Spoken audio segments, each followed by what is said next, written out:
संगती तुझी संगती झाली अमुचे निश्चिंती नाही देखिले ते मिळे भोग सुखाचे सोहळे घरी ताकाचे सरोवर स्वराचा आवाज थोडा वाढवा घरी ताकाचे सरोवर येथे नवनीताचे पुर नाही देखिले ते मिळे भोग सुखाचे सोहळे तुका म्हणे आता आम्ही नवजो दवडिता नाही देखिले ते मिळी भोग सुखाचे सोहळे योऽन्तः प्रविश्य मम वाचमिमां प्रसुप्तां संजीवयत्यखिल शक्तिधर स्वधाम्ना अन्यांश्च हस्तचरणश्रवणत्वगादीन् प्राणान् नमो भगवते पुरुषाय तुभ्यं नमः परमहंसाय स्वादितकमलचरणचिन्मकरन्दाय भक्तजनमानस निवासाय श्रीरामचंद्राय पांडुरंगाकरू प्रथम नमन पांडुरंगाकरू प्रथम नमन प्रथम नमन पांडुरंगाकरू प्रथम नमन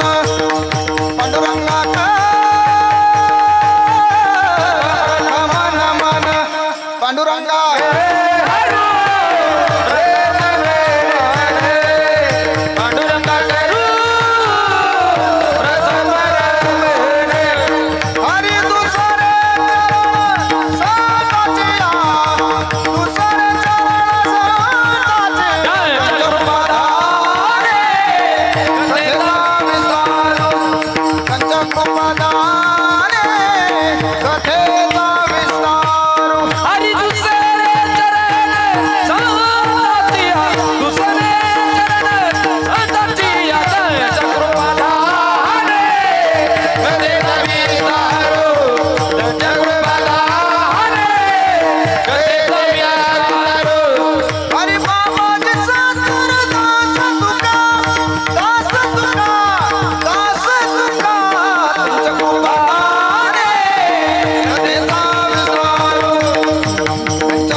जयांचे केलिया स्मरण होय सकळ विद्यांचे अधिकरण तेचे वंदो श्री चरण श्री गुरूंचे ते नमस्कारोने आता नमो सद्गुरु तुकया ज्ञानदीपा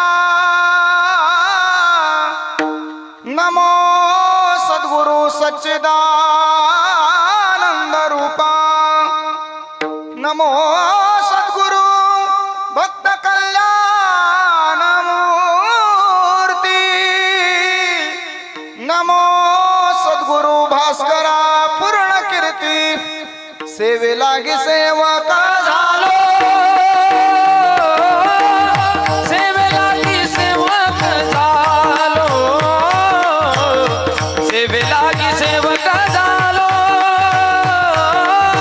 सेवे लागी सेवक झालो सेवे लागी सेवक झालो सेवे लागी सेवक झालो सेवे लागी सेवक सेवे लागी सेवक झालो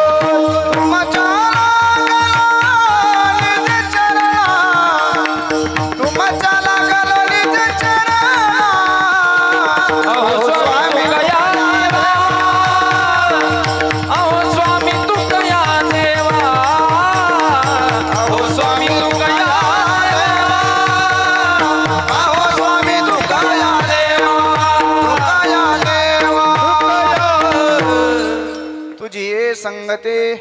तुझी ये संगती झाली अमुचे निश्चिंते नाही देखिले ते मिळे भोग सुखाचे सोहळे.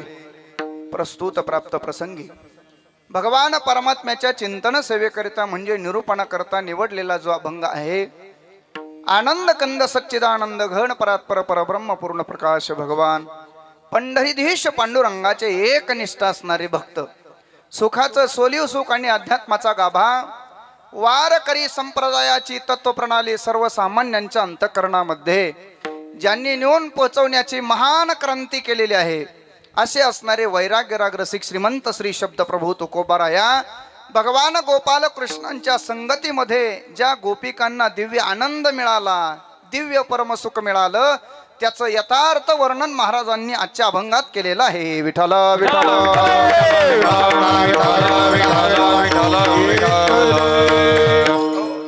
जगद्गुरु तुकोबारा यांना आपल्या जीवनामध्ये निश्चिंतता हा भाव प्राप्त झालेला आहे, निर्भयता हा भाव प्राप्त झालेला आहे आणि तो भाव तुकोबारांनी आजच्या अभंगामध्ये वर्णन केलेला आहे. प्रायः जगाचा जर विचार केला तर निश्चिंतता कुणालाच नाहीये, निर्भयता कुणालाच नाहीये. प्रत्येकाला कशा न कशाची तरी चिंता आहे. कुणाला कशाची चिंता, कुणाला कशाची चिंता, पण एका गोष्टीची सगळ्यांनाच चिंता आहे. माझ्या हाताकडे बघा, आहे का नाही, नित्य उठवण्या खावयाची चिंता, काय खावं काय खावं काय खावं याची प्रत्येकाला चिंता आहे. इथं भर पोटासाठी पहा केवडी आटा आटी, खाण्याकरता सगळं चाललेलं आहे आणि प्रत्येकाला भय आहे महाराज. कुणाला कशाचं भय, कुणाला कशाचं भय. चोपदार, तुम्हाला भय आहे की नाही सांगा, आहे का नाही? कोणाचं आहे? बायकोचं? अरे बापरे. अरे कुणाला कशाचं भय असेल, कुणाला कशाचं भय असेल, पण या मृत्यू लोकामध्ये जन्माला आलेल्या प्रत्येक जीवाला एका गोष्टीचं भय. कोणत्या?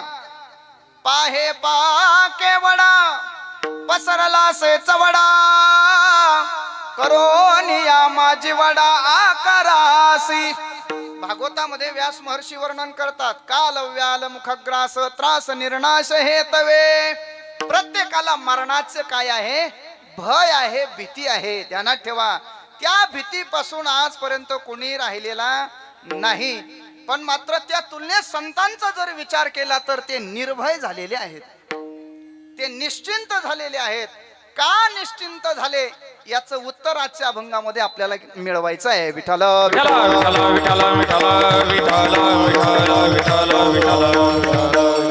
अभंगाच्या संबंधाने चिंतन करण्याच्या अगोदर अल्पसा परिहार तो असा, आपल्याला सगळ्यांनाच ज्ञात आहे, गेल्या 7 दिवसापासून आपण परिहाराच्या दृष्टीने श्रवण करत आलेलो आहेत. म्हणजे माझ्यापेक्षा तुमचा परिहार चांगला पाठ आहे, पण तरी सुद्धा मला सांगायचं आहे ना, सांगण्यासाठी तर मी इथं आलेलो आहे. त्यामुळं इथं वचनम किम दरिद्रता हा भाव मला पाळता येणार नाही. म्हणून त्या न्यायाने सद्गुरू गंगागिरीजी महाराज व सद्गुरू महंत नारायणगिरीजी महाराज, महंत श्री रामगिरीजी महाराज सरलाबेट यांच्या पवित्र अशा प्रेरणेनं या ठिकाणी हा सोहळा सुरू आहे. थोरा मोठ्यांच्या पदस्पर्शाने पावन पुनीत झालेली ही वायबुथी जे गाव आहे, अतिशय ऐतिहासिक गाव आहे महाराज. ज्या गावाला आमचे गुरुजी पाठामध्ये सांगायचे, ज्या गावाला नदी नाही, ज्या गावाला शिवालय नाही, ज्या गावाला मंदिर नाही आणि ज्या गावात दानशूर माणसं नाही, त्या गावात चुकून सुद्धा जायचं नाही. आणि जर गेलाच पहिल्या गाडीनं तर दुसऱ्या गाडीनं चटकन घरी निघून यायचं.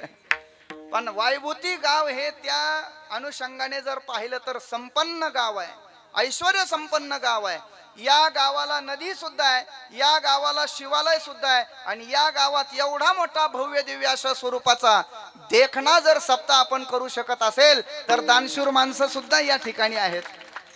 आता कीर्तनानंतर कळेल मला किती दानशूर आहेत, पण तरी सुद्धा एवढा मोठा सोहळा करताय म्हणजे खऱ्या अर्थाने तुमचं कौतुक केलं पाहिजे, तुमचं अभिनंदन केलं पाहिजे. या नारदाच्या गाजून सर्वांना वंदन करतो. बघा, या कार्यक्रमाला अतिशय गायनाच्या द्वारा, वादनाच्या द्वारा अलंकृत करण्याकरता आपल्याला काही बाहेरून माणसं आणण्याची गरज पडत नाही. हेच तर आपलं आध्यात्मिक ऐश्वर्य आहे. विठ्ठल विठ्ठल. एक काळ असा होता महाराज, 1 वर्ष मी सुद्धा तुमच्या सप्ताहामध्ये सहभागी झालो होतो. पहिल्याच दिवशीचं कीर्तन मी केलं होतं, पण मला चांगलं आठवतं विजांच्या कडकडाटामध्ये, पावसांच्या सरीमध्ये, लाईट नाही, आणि मग आम्ही ते टेंबे लावून कीर्तन केलं होतं इथं. तो एक दिवस आठवतो आणि आजचा हा दिवस आठवतो. मला असं वाटतं स्वर्गातल्या कीर्तनाला सुद्धा लाजवेल असं ऐश्वर्य संपन्न कीर्तन आपण या ठिकाणी आयोजन केलेलं आहे. आणि म्हणून परमात्म्याला एकच विनंती आहे, हे प्रभू, आमच्या या देखण्या स्वरूपाच्या सप्ताहाला कोणाची नजर लागू देऊ नको बाबा, एवढं कर, ऐका नाही. आणि हा सप्ताह अविरत चालू राहिला पाहिजे. पाहता पाहता या सप्ताहाचा शताब्दी महोत्सव झाला पाहिजे आणि तालुक्यात, गावात, जिल्ह्यामध्ये आपल्या गावाचं नाव लौकिक झालं पाहिजे, अशी प्रभूचरणी इच्छा व्यक्त करतो. गायनाच्या क्षेत्रामध्ये तज्ज्ञ असलेली माणसं, मृदंगाच्या क्षेत्रामध्ये तज्ज्ञ असलेली माणसं, साऊंड व्यवस्थेच्या क्षेत्रामध्ये तज्ज्ञ असलेली माणसं या गावामध्ये आहेत, ज्यांचं कुशल मार्गदर्शन आपल्याला प्राप्त झालेलं आहे.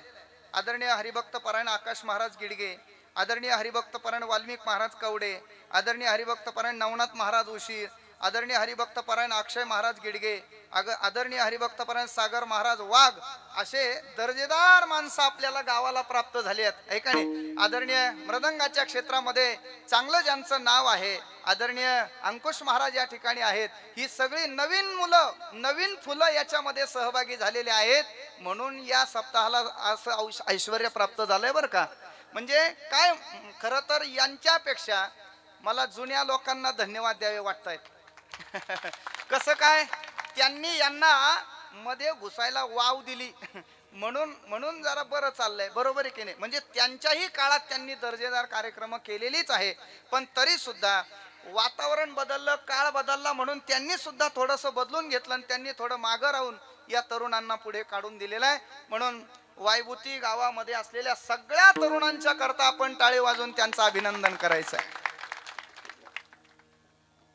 आपल्या परिसरामध्ये असे काही गाव आहेत की त्या गावचे तरुण संध्याकाळी आणावं लागतात धरून. आता कुठून धरून आणावं लागतात हे काय मला विचारू नका, तुम्हाला चांगलं माहिती आहे. पण आपल्या गावचे तरुण चांगले आहेत. काय मी कायम सांगत असतो, जुन्या लोकांनी आपला उर्मटपणा सोडावा आणि तरुणांनी आपला कर्मटपणा सोडावा. गावाला सौंदर्य आल्याशिवाय राहत नाही. विठ्ठल विठ्ठल विठ्ठल. आणि म्हणून ज्ञात अज्ञात सगळे, ज्यांचा मला परिचय आहे ते सुद्धा, ज्यांचा परिचय नाही ते सुद्धा, सप्ताह कमिटी सुद्धा, अतिशय सगळे तन मन धनाने कष्ट करत असलेले. आणि आज मात्र काल्याच्या दृष्टीने आपण सांगतेकडे जात आहोत. आपल्या या सप्ताहाचा 8वा दिवस आजचा आहे आणि म्हणून आज ही सेवा काल्याची सेवा आहे. आधी करून काल्याच्या सेवेकरता आलेले सगळे भाविक भक्ती मंडळी, सगळ्यांच्या बद्दल माझ्या अंतकरणात प्रेमभाव, आदरभाव असल्यामुळे सर्वांना मनोभाव वंदन करतो आणि माझ्या सेवेला पूर्ण विराम देतो. आपलं नाही ना, झोपले नाही ना तुम्ही. आपल्याला भगवान गोपाल कृष्णांच्या चरित्राचं गायन या ठिकाणी श्रवण करायचं आहे. मस्तक हे पायावरिया वार करे संतांचा, वार करे संतांचा, वार करे संतांचा. पायावरिया वार करी संतांचा, वार करी संतांचा, वार करी संतांचा. मस्तक पायावरी वार करी संतांचा, वार करी संतांचा, वार करी संतांचा.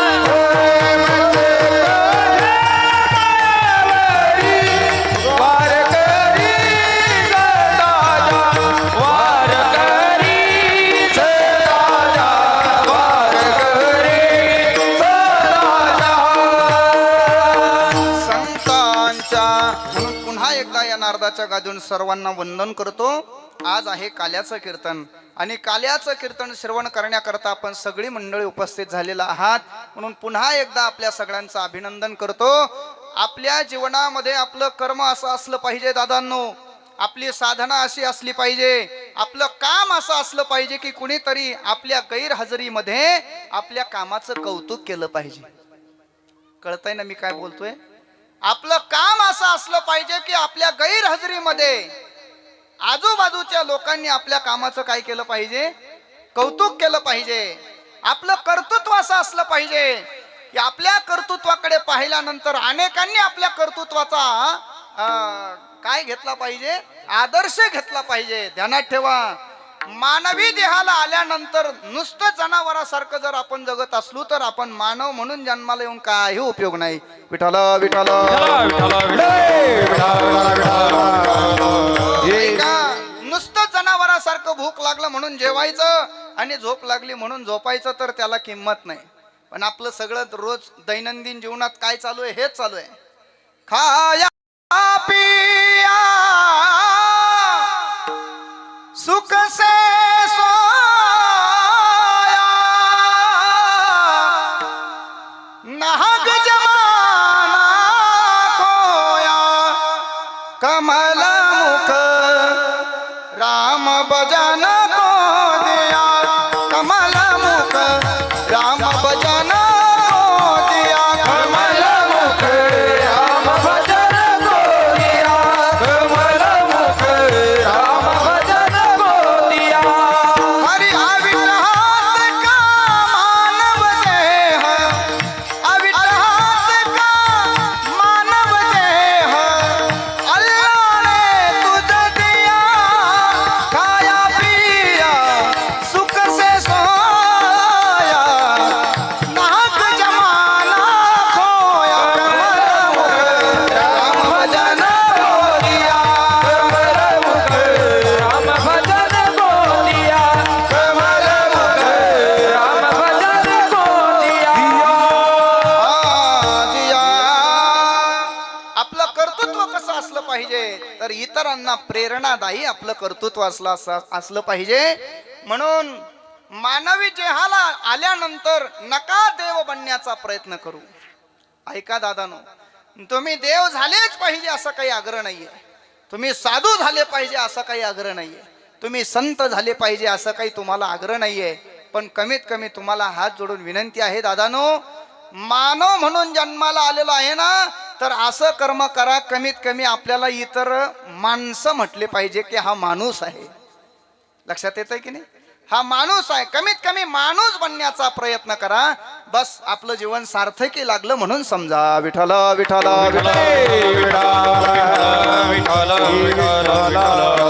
वारकरी संप्रदायाने हे व्यासपीठ कुणासाठी तयार केलेलं आहे? जे मानव म्हणून जन्माला आले आणि जनावरासारखे जगायला लागले त्यांच्या करता मानव बनण्याची या ठिकाणी हे व्यासपीठ आहे, ही फॅक्टरी आहे. इथं आल्यानंतर माणसाने माणसासारखं वागण्याचं शिकवतात, असं हे अलौकिक व्यासपीठ आहे. विठ्ठल विठ्ठल. आणि म्हणून वर्षातून 7 दिवस आपण आपली बॅटरी चार्जिंग करण्याकरताच ही व्यवस्था आहे. बरं का, ध्यानात ठेवा. आपण आपल्या स्वस्वरूपापासून बाजूला जाऊ नये याच्याकरता साधू महापुरुषांनी घालून दिलेला हा नियम आहे. आणि म्हणून या 7 दिवसामध्ये कोणत्या दिवशी काय करावं याच्याकरताही नियम आहे. आणि म्हणून परंपरेनं 8व्या दिवशी काल्याचं कीर्तन असलं पाहिजे. काल्याचं कीर्तन म्हणजे कोणतं कीर्तन आहे? काल्याचं कीर्तन म्हणजे आनंदाचं कीर्तन आहे. काल्याचं कीर्तन म्हणजे समाधीचं कीर्तन आहे. काल्याचं कीर्तन म्हणजे समाधानाचं कीर्तन आहे. आणि फडकऱ्यांच्या भाषेत सांगायचं ठरलं तर काल्याचं कीर्तन म्हणजे प्रसादाचं कीर्तन आहे. विठ्ठल विठ्ठल. हो, आज काल्याचं कीर्तन असल्यामुळे तुकाराम सकारामचं चरित्र इथे चालत नाही. मग काल्याचं कीर्तन म्हटलं की एक तर देवाचं चिंतन सांगावं, नाहीतर संतांचं चिंतन सांगावं. या व्यासपीठावर उभं राहिल्यानंतर देवाचं बोलावं अथवा संतांचं बोलावं, तिसऱ्या कोणाचं बोलू नये. कीर्ती मानवाची गाऊ नये, कीर्ती मानवाची गाऊ नये, कीर्ती मानवाची गाऊ नये, कीर्ती मानवाची गाऊ नये. निर्दात वास्तुती करावी देवाची, वास्तुती करावी देवाची, वास्तुती करावी देवाची, वास्तुती करावी देवाची. कीर्ती मानवाची गाऊ नये, हो कीर्ती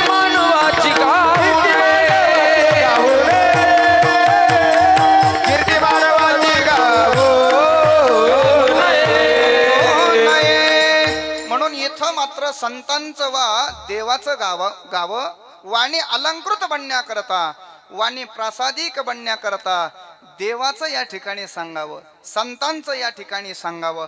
आणि मग प्रश्न निर्माण होतो, संतांचं सांगितल्यानंतर, देवाचं सांगितल्यानंतर लाभ काय आहे ते सांगा महाराज. लाभाशिवाय आम्ही कोणाकडे पाहायला सुद्धा तयार नाही. फायदा काय होणार ते सांगा. ज्ञानोबारांनी फायदा सुद्धा सांगितला.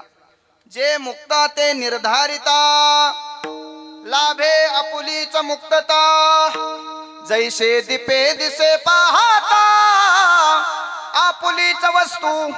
ज्ञानोबारांनी सांगितलं, मुक्त महात्म्यांच्या चरित्राचं वर्णन वा श्रवण केलं असता काय लाभ प्राप्त होतो. महाराज म्हणतात, लाभे आपुलीच मुक्तता. आपल्याला मुक्ती प्राप्त होते. कोणाला? सांगणाऱ्यालाही आणि श्रवण करणाऱ्यालाही. श्रवण, तुम्ही खाली बसलेला आहात म्हणून तुम्ही स्वतःला कमी समजायचं नाही. ज्ञानोबारांनी तुम्हाला प्रत्यक्ष देवाचा दर्जा दिलेला आहे. प्रभू तुम्ही महेशाची या मूर्ती, मी दुबळा अर्चितसे भक्ती, का बोल जरी गंगावती स्वीकाराल की. आणि म्हणून त्या व्यासपीठावर बसण्याच्या अगोदरच या सगळ्यांना वंदन केलेलं आहे. गाते श्रोते आणि पाहते, श्रोते आणि पाहते, चतुर विनोदे दुष्टीते, चतुर विनोदे दूषिते, स्वभावे पूर्ण ज्ञाते, स्वभावे पूर्ण ज्ञाते, या सकळाते विनवितो, या सकळाते विनवितो, विनवितो.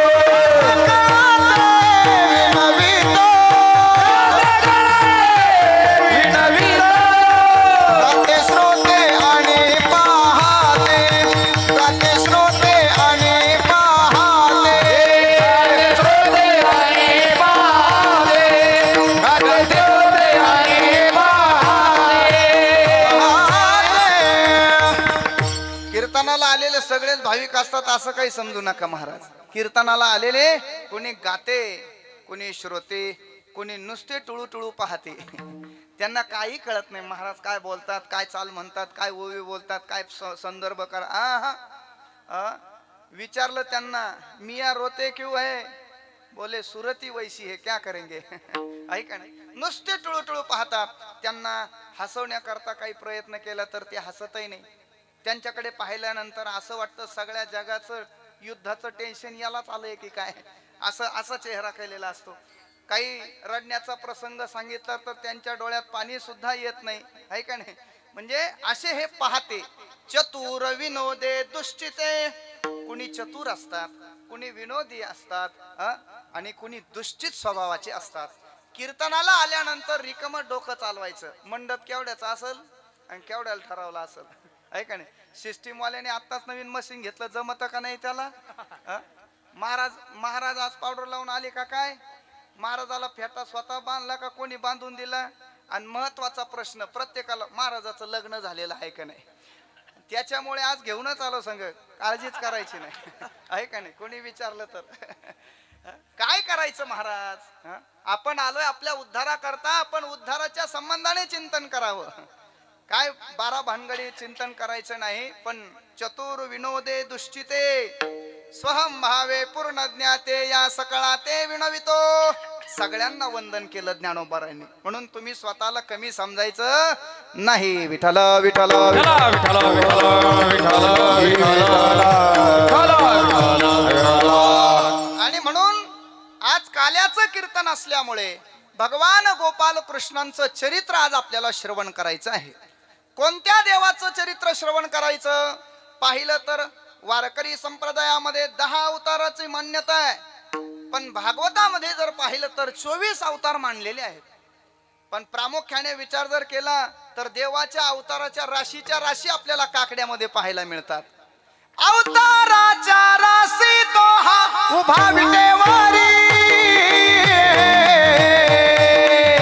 शंख चक्र गदा पद्म सहित हरी, शंख चक्र गदा पद्म सहित हरी.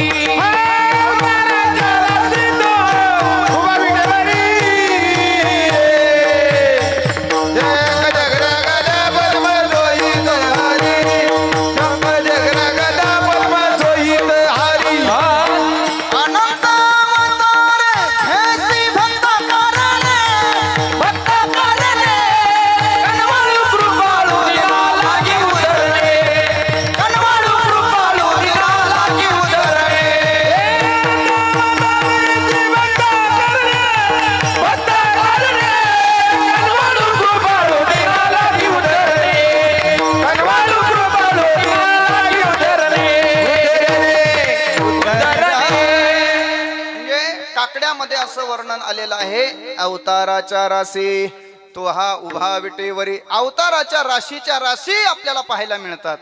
जेवढे भक्त झाले तेवढे भगवंताचे अवतार झालेले आहेत. विठ्ठल विठ्ठल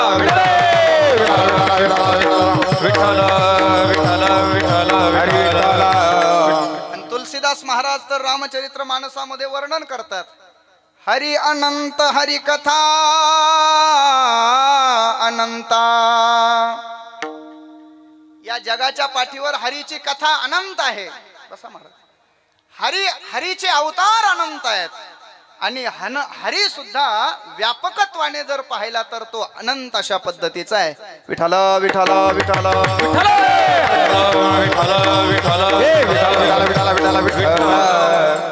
आणि म्हणून या अनंत अवतारांच्या पैकी सगळ्याच अवताराचं वर्णन काल्याच्या कीर्तनात जमत नाही.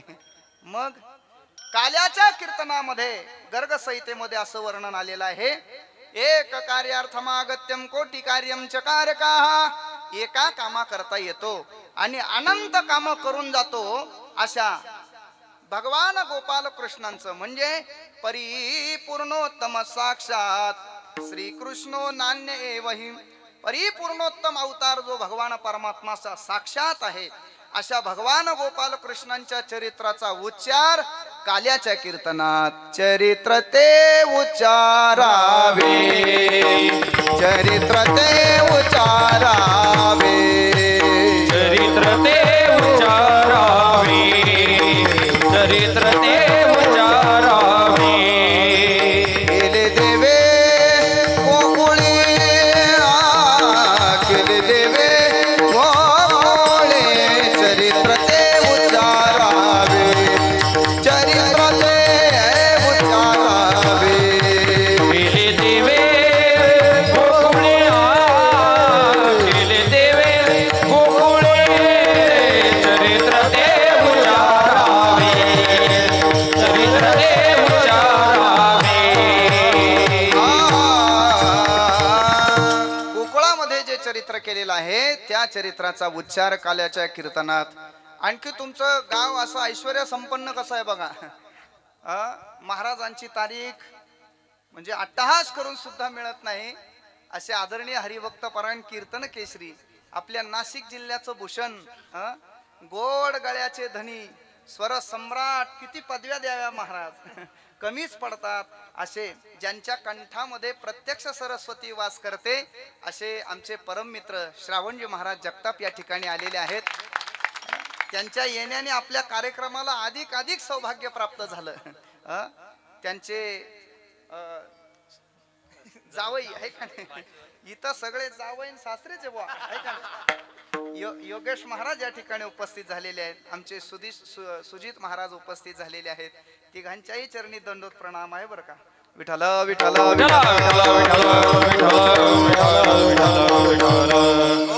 चरित्र ते उच्चारावे, केले देवी गोकुळी. गोकुळामध्ये जे चरित्र भगवान परमात्म्याने केलेलं आहे त्या चरित्राचा उच्चार काल्याच्या कीर्तनात. पण पहा, प्रामुख्याने जर विचार केला तर भगवान गोपाल कृष्ण या मृत्यू लोकामध्ये 125 वर्ष राहिलेले आहेत. 125 वर्ष राहिलेत. मग 125 वर्ष राहिलेले असताना ब्रजधामामध्ये 25 वर्ष उरलेले 100 वर्ष द्वारकेमध्ये राहिलेले आहेत. मग 25 वर्ष जिथे राहिले त्या चरित्राच्या पेक्षा 100 वर्ष जिथं राहिले तिथलं चरित्र मोठं असलं पाहिजे. मग काल्याच्या कीर्तनात द्वारकेला केलेलं चरित्र चालत नाही का? तर नाही चालत महाराज. का बरं? भगवान परमात्म्याने केलेलं चरित्र हे 3 पीठावर विराजमान होऊन केलेलं चरित्र आहे. मग ते पीठ 3 कोणते कोणते सांगू? बाजरीचं पीठ, गव्हाचं पीठ, अजून कोणतं घ्यायचं योगेश महाराज? ज्वारीचं घेतलं तर चालेल का? कुळताचं घ्यायचं? हे पीठ नाही बरं का. 3 पीठ कोणते कोणते आहेत ऐका. एक प्रेम पीठ आहे, एक ऐश्वर्य पीठ आहे आणि पंढरपूरला तो आल्यानंतर महायोग पीठ आहे. विठ्ठल विठ्ठल अवताराला आल्यानंतर पहिल्यांदा माय बापाला आनंद दिला, प्रेम दिलं, म्हणून ते प्रेम पीठावर विराजमान झालेलं आहे. माय बापाला प्रेम देत असताना तिथे गोपाळांना आनंद दिला, गवळणींना रासलीलेच्या द्वारा आनंद दिला आणि गोपाळ गायींना गोपालन करत असताना त्यांनाही आनंद दिला ते पीठ आहे प्रेमपीठ. म्हणून 25 वर्ष जिथे राहिले तिथे प्रेमपीठावर विराजमान होऊन चरित्र केलेलं आहे. मग ते 25 वर्ष संपुष्टात आल्यानंतर तो भगवान परमात्मा गेला कुठे? द्वारकेला गेला. तिथे गेल्यानंतर मात्र प्रेम नाही. मग तिथे सोन्याची द्वारका आहे म्हणून तिथे ऐश्वर्याचं प्रदर्शन केलं. तिथं गेल्यानंतर तो गोपाळ राहिला नाही, तिथं गेल्यानंतर तो कन्हैया राहिला नाही, तिथं गेल्यानंतर तो मुरलीवाला राहिला नाही. मग गड्यानो राजा किरे झाला, गड्यानो राजा किरे झाला, कृष्ण सिंहासनी बैसला, कृष्ण सिंहासनी बैसला, कृष्ण सिंहासनी बैसला. गड्यानो राजा किरे झाला, गड्यानो राजा किरे झाला, कृष्ण सिंहासनी बैसला, कृष्ण सिंहासनी बैसला, कृष्ण सिंहासनी बैसला. द्वारकेला गेल्यानंतर सुवर्ण सिंहासनावरती बसलेला म्हणजे ऐश्वर्य संपादन केलेला, ऐश्वर्याचं प्रदर्शन करत असलेला भगवान गोपाल कृष्ण ऐश्वर्य पीठावर विराजमान झालेला आहे. 100 वर्ष पूर्ण झाल्यानंतर तोच भगवान परमात्मा द्वारकेची मूर्ती आली भीमातिरी. आणि भीमातिरी आल्यानंतर तिथं कोणतं पीठ आहे? तर शंकराचार्यांनी पहिल्या श्लोकात वर्णन केलं. महायोग पीठे तटे भीमरथ्याम वरम पुंडरीकाय धातुम मुनींद्रे समागत्य तिष्ठन्तमानंद कंदं परब्रह्मलिंगम भजे पांडुरंगम. तिथे महायोग पीठ आहे. मग काल्याच्या कीर्तनात महायोग पीठाचं वर्णन करावं की ऐश्वर्य पीठाचं वर्णन करावं की प्रेम पीठाचं? तर त्याचं चिंतन असं आहे, ज्यात लीलेमधून श्रवण करणाऱ्यालाही प्रेम प्रीती निर्माण होते, सांगणाऱ्यालाही प्रेम निर्माण होतं, अशा प्रेमपीठावर विराजमान झालेल्या गोपाल कृष्णांचं चरित्र काल्याच्या कीर्तनात विठ्ठल विठ्ठल विठ्ठल विठ्ठल विठ्ठल विठ्ठल. परत त्यातले त्यात असं आहे, गोकुळामध्ये केलेलं चरित्र सगळंच नाही सांगायचं. मग रांगता गोधने राखीता रांगता गोधने राखीता रांगता गोधने राखीता, रांगता गोधने राखीता. हो येदसे चरित्र केले नारायणे रांगता गोधने राखीता रांगता गोधने राखीता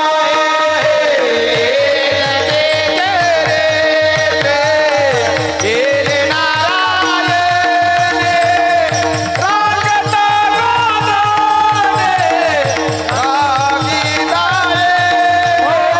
रांगता गोधने राखीता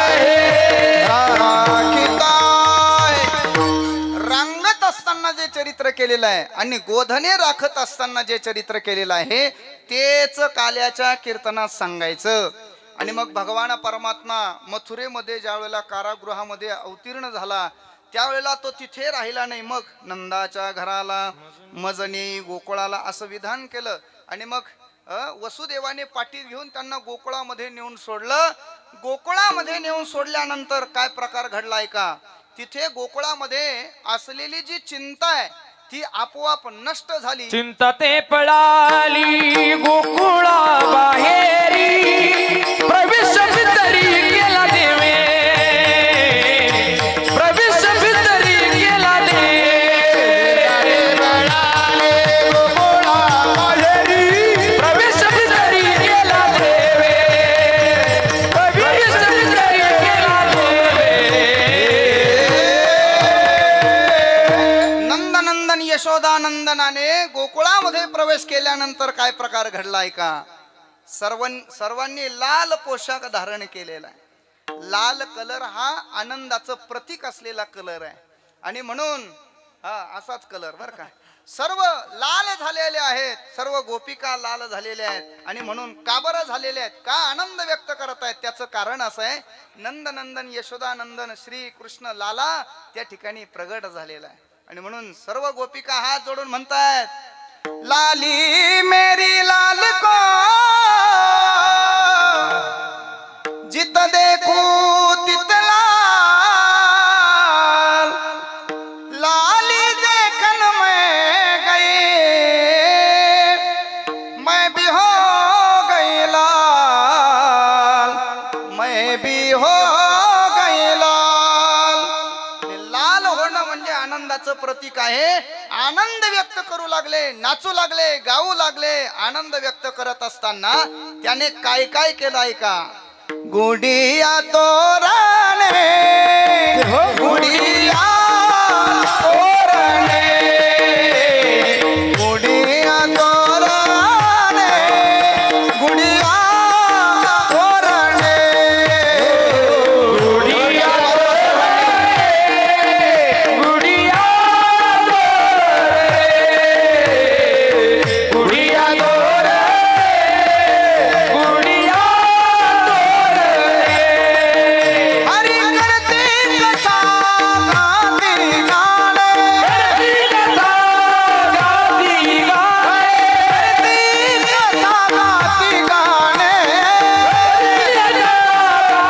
गाणे, बाळकृष्ण नंदावरे, बाळकृष्ण नंदावरे, बालकृष्ण नंदारी बाळकृष्ण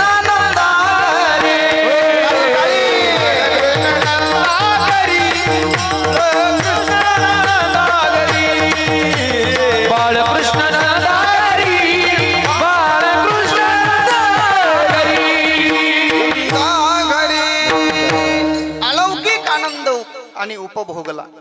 अलौकिक आनंद उपभोगत असताना हळूहळू भगवान परमात्मा मोठे व्हायला लागले. आणि मोठे होत असताना 1 वर्षाचा परमात्मा झाला आणि पहिल्यांदा आपल्या मुखातून मा शब्द उच्चारला. आईला आवाज दिलेला आहे. देवाला सांगायचं आहे, अरे जगाचा मालक जरी असला तरी सुद्धा स्वामी तिनी जगाचा, आई विना भिकारी. आपल्या आईला आवाज दिला. मा कहन लाग्यो मोहन मैया मैया, नंद कहर को बाबा बाबा, बलदाऊ को भैया कहन लागो मोहन मैया मैया. आपल्या आईला आवाज दिला, आपल्या बाबाला आवाज दिला. आणि पाहता पाहता तो रांगायला सुद्धा लागला. पण कसा रांगायला लागला याचं वर्णन केलेलं आहे. तळवे तळ हात टेकीत, डाव्या टाळी वाजवायची सर्वांनी. रंगानी रंगणात दोम्या देखील हसाये, रंगानी रंगणात दोम्या देखील हसाये.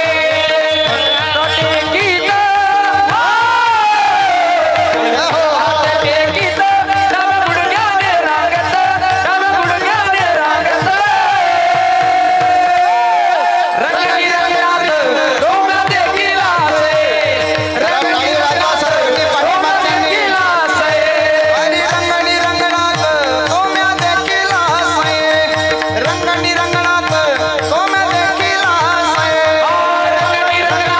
दोम्या देखील हसाये, रंगानी रंगणात दोम्या देखील हसाये. टाळी वाजवा सगळ्यांनी पाठीमागची मंडळी. टाळी वाजवून घ्या. आजच्या दिवस उद्या सकाळी तुम्हाला कोणी टाळी वाजव म्हणणार नाही. आणि तरी सुद्धा तुम्हाला न म्हणता जर तुम्ही इथं येऊन टाळी वाजवायला लागले तर गावातले सगळे म्हणतील काल चांगला होता, आज अचानक कसं काय, अचानक काय झालं. म्हणून टाळी वाजवून घ्या. रांगत असताना त्याने काय केलं ऐका. येणे माझे कवाड उघडिले, येणे माझे कवाड उघडिले, माझे कवाड उघडिले, माझे कवाड उघडिले.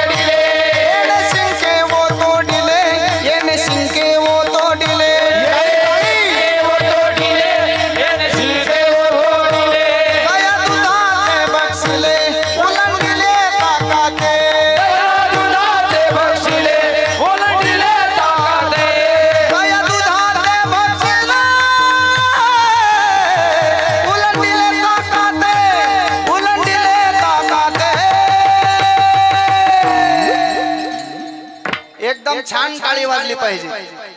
तळवे तळ हात टेकिता डाव्या गुडघ्याने रांगत, तळवे तळ हात टेकिता डाव्या गुडघ्याने रांगत,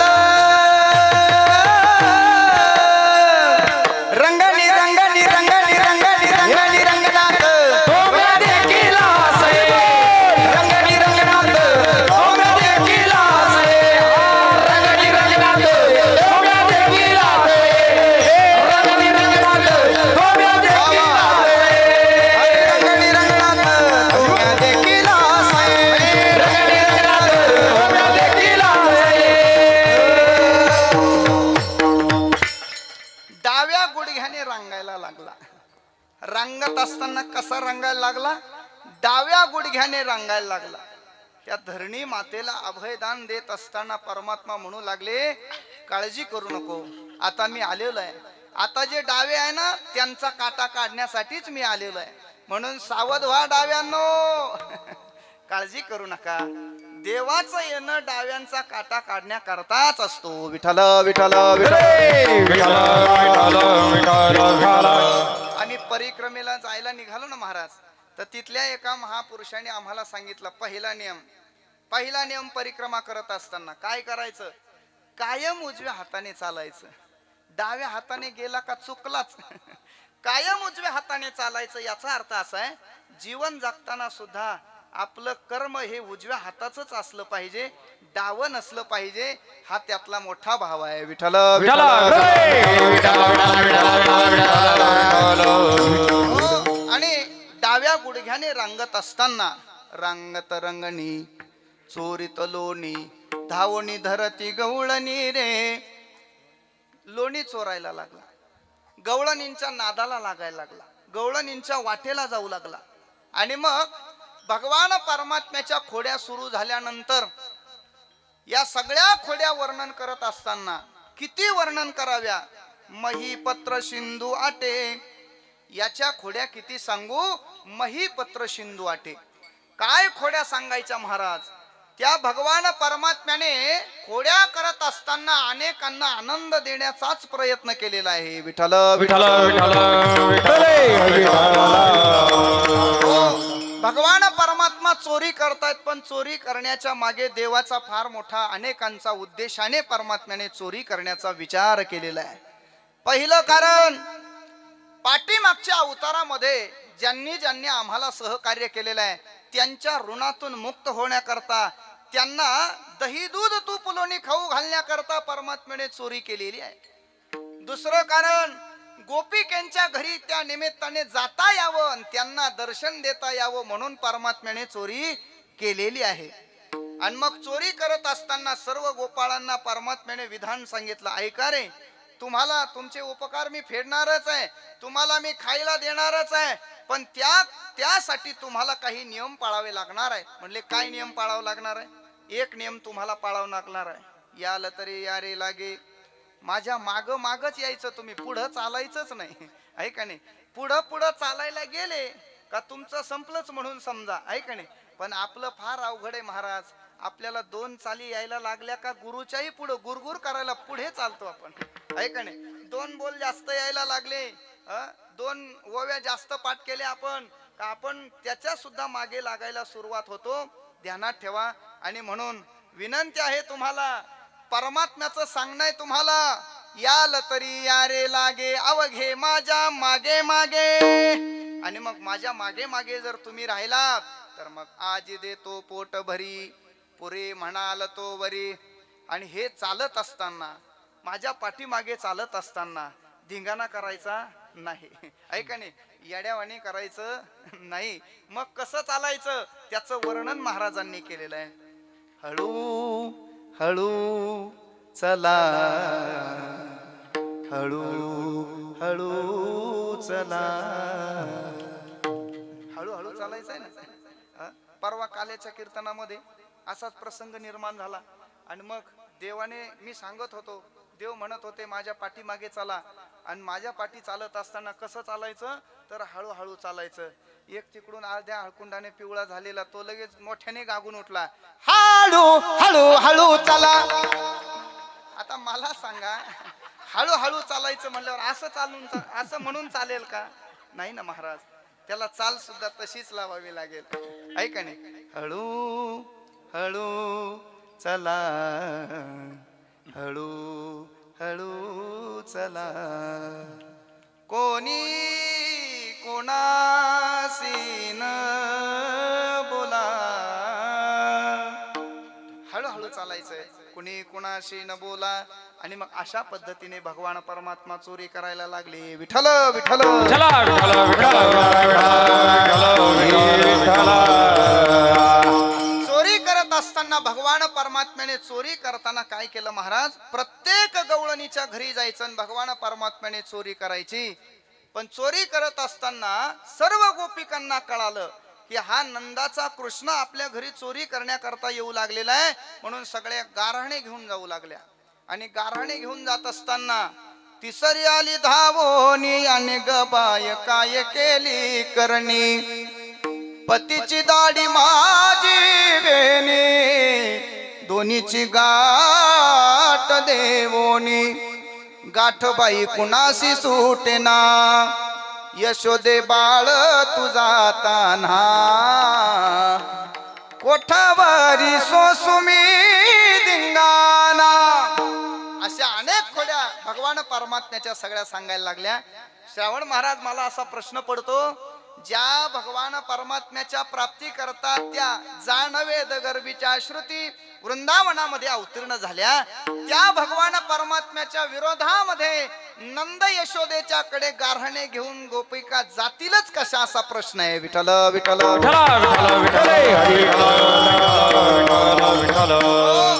पण त्यातला भाव माझ्या लक्षात आला की म्हटले गारहाणे सांगण्याच्या निमित्ताने कोहिना त्याला पाहता येतं ना, म्हणून जायचं.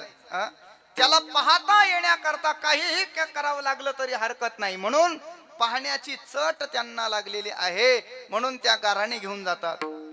कान्हा तेरे मिलने का सत्संग एक बहाना है, श्याम तेरे मिलने का सत्संग एक बहाना है. भगवान परमात्म्याला भेटण्याकरता हा सगळा बहाना आहे. विठ्ठल विठ्ठल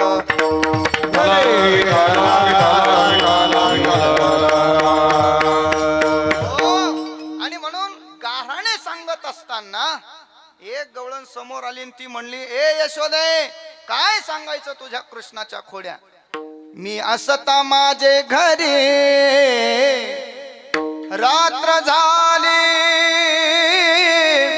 2 प्रहरी, मी असता पती शेजारी गबाई बाई, अवचित हरी तुझा बाई ग, अवचित हरी तुझा आला यशोदे, अवचित हरी तुझा आला अवचित हरी तुझा आला, अवचित हरी तुझा आला ग, बोय बोय बोय बोय, अवचित हरी तुझा तुझा आला. आणि त्याने काय केलं? त्याने आमच्या दोघांच्या मध्ये मुंगूस सोडला म्हणे, आणि भूत भूत भूत म्हणून मोठ्याने ओरडायला लागला. काय त्याच्या खोड्या सांगायच्या? एक दिवस पाडव्याच्या दिवशी नेमकंच घरासमोर सडा समर्जन केलं आणि सुंदर रांगोळी काढली, अष्टदळ काढलं, आणि त्या अष्टदळावर या एवढ्याशा छोट्याशा कन्हैयाने काय केलं? सुसू केली म्हणे. सुसू. विठ्ठल विठ्ठल अष्टदळ काढिले अंगणी, त्यावरी मुते चक्रपाणी. अशा अनेक खोड्या भगवान परमात्म्याने केल्या. रंगपंचमीचा दिवस होता आणि रंगपंचमीच्या दिवशी भगवान परमात्म्याने आपल्या पिचकारीमध्ये अनेक रंग भरवले आणि भगवान परमात्मा गोपिकांच्या अंगावर रंग उडवण्याकरता निघाले. महाराज, एक गोपिका नवीन शालू घालून अशी तयार होऊन नटून थटून रंगपंचमी खेळण्यासाठी तयार झाली होती. आणि मग भगवान परमात्मा गेले आणि तिच्यावर रंग उडवायला लागले, तर तिने सांगितलं, हो हो हो, अरे माझ्या अंगावर रंग उडू नको. म्हटले, का बरं?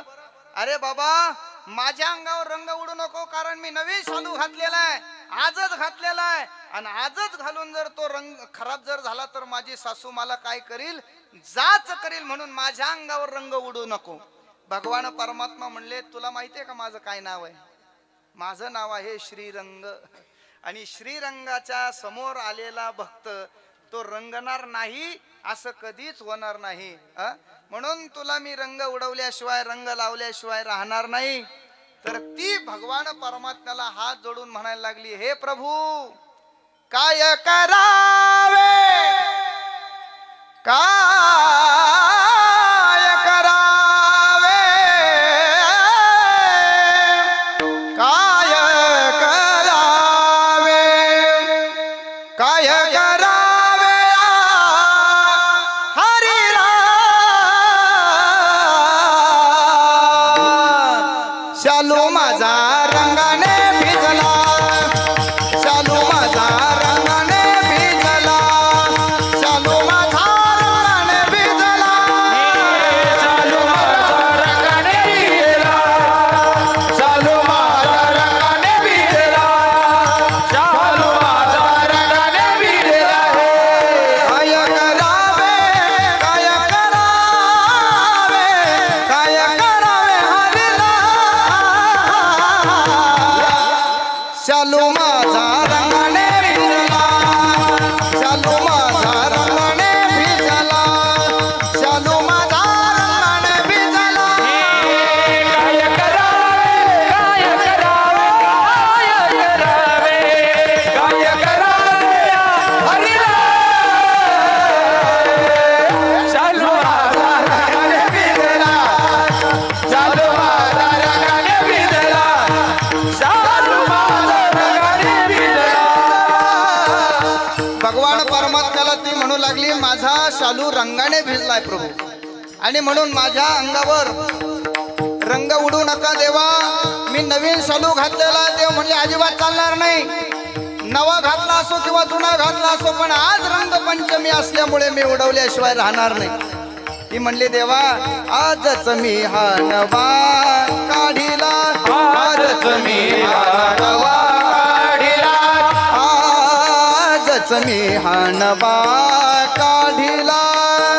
आजच मी हा नवा काढिला. किती हौसेने ओ, किती हौसेने, किती हौसेने नेसायला. शालू माझा रंगाने भिजला, शालू माझा रंगाने भिजला, शालू माझा रंगाने भिजला. तरी पण भगवान परमात्मा काय ऐके ना. शेवटी तिने पुन्हा वेगळा बहाणा तयार केला आणि ती बोलायला लागली. खरं सांगू देवा, आज मी नवा घातलेला आहे, पण तू काय ऐके ना. पण रंगलेला शालू माझ्या सासूने जर पाहिला तर ती मला पहिल्यांदा गेल्या गेल्या विचारेल. काय विचारेल? सासू विचारिला मजला, सासू विचारिला मजला. सासू विचारिले मजला, सासू विचारिले मजला. आणि ती भगवान परमात्म्याला देश रागामध्ये बोलायला लागली. कारण देवाला राग कळतो, आणि तीही संगीत विशारद असल्यामुळे मग ती देश रागातच बोलायला लागली. का गेलीस रास क्रीडेला,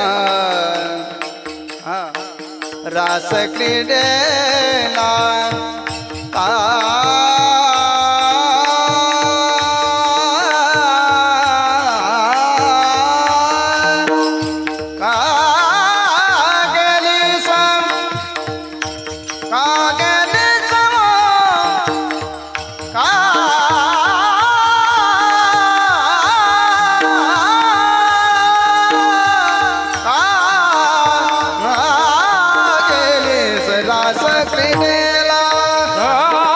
गेली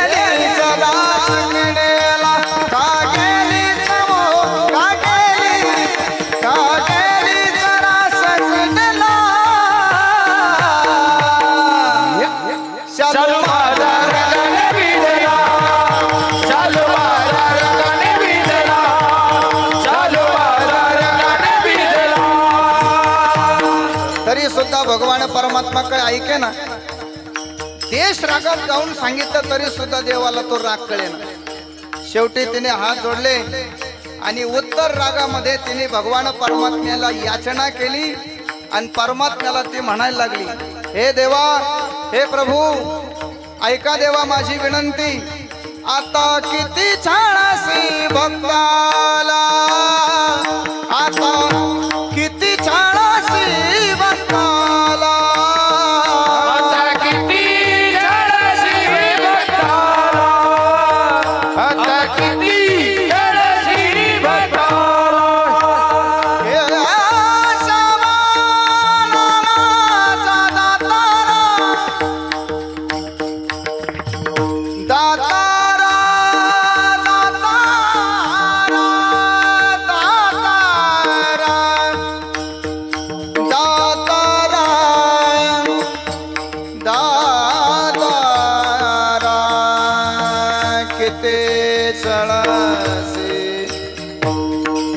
किती छळसे दातारा,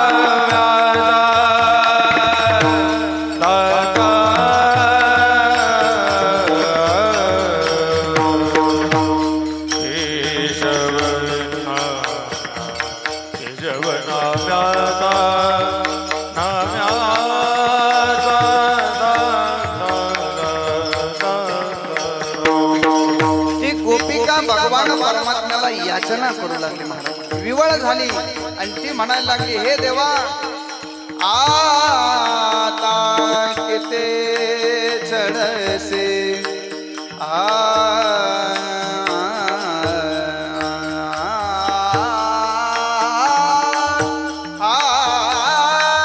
तरी सुद्धा देवाला कळेना. आणि मग तिच्या लक्षात आलं, बाकीचे राग नाही कळाले तर भैरवी नक्की कळेल. म्हणून त्याने सदा सुहागण राग भैरवी मधून तिला सांगण्याचा प्रयत्न केला.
अशा अनेक खोड्या भगवान परमात्म्याने केल्या.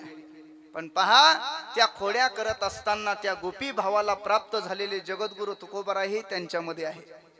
आणि अशा अनंत खोड्या करत असताना गोपाळांना दिलेला आनंद, देवाने देवाच्या संगतीमध्ये जगद्गुरु तुकोबारांनी अनेक वेळेला निश्चिंतता हा भाव अनुभवलेला आहे. सुकाम्मा झाले धरिता याचा संग असं म्हणतात. परमात्म्याच्या संगतीमध्ये सुख प्राप्त होतं, साधू महापुरुषांच्या संगतीमध्ये सुख प्राप्त होतं, देवाच्या संगतीमध्ये हा अलौकिक आनंद उपभोगला आणि तुकोबारांच्या आनंदाची पुष्टी अंगी शक्ती अद्भुत हे जगी आनंदाची पुष्टी देहाला प्राप्त झाली आणि ते चेहऱ्यावर उमटलं आणि चेहऱ्यावर उमटल्यानंतर देवाने विचारलं तुकोबाराया तुमच्या चेहऱ्यावरची प्रसन्नतेचं कारण काय तुमच्या चेहऱ्यावर हा आनंद प्राप्त झाला याचं कारण काय सांगा तुकाराम महाराज ही प्रसन्नता कशाचं कारण आहे तुकोबाराने हात जोडले आणि सांगितलं देवा हा तुमच्या तुझी ये संगती तुझी ये संगती तुझी ये संगती तुझी ये संगती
जगद्गुरु तुकोबारांनी देवाने विचारलेल्या प्रश्नाचं उत्तर दिलं देवा खरं सांगू का तुझी ये संगती झाली अमुची निश्चिंती देवा हा आनंद तुझ्या संगतीमध्ये राहण्याचा आनंद आहे तुझ्या संगतीमध्ये आल्यानंतर आमच्या जीवनामध्ये काय निर्माण झाली निश्चिंती निर्माण झाली निश्चिंतता हा भाव देवाच्या संगती वा संतांच्या संगतीतच निर्माण होतो संसाराची संगती केल्यानंतर निश्चिंतता नाही तर चिंता पाठीमागे लागते विठ्ठल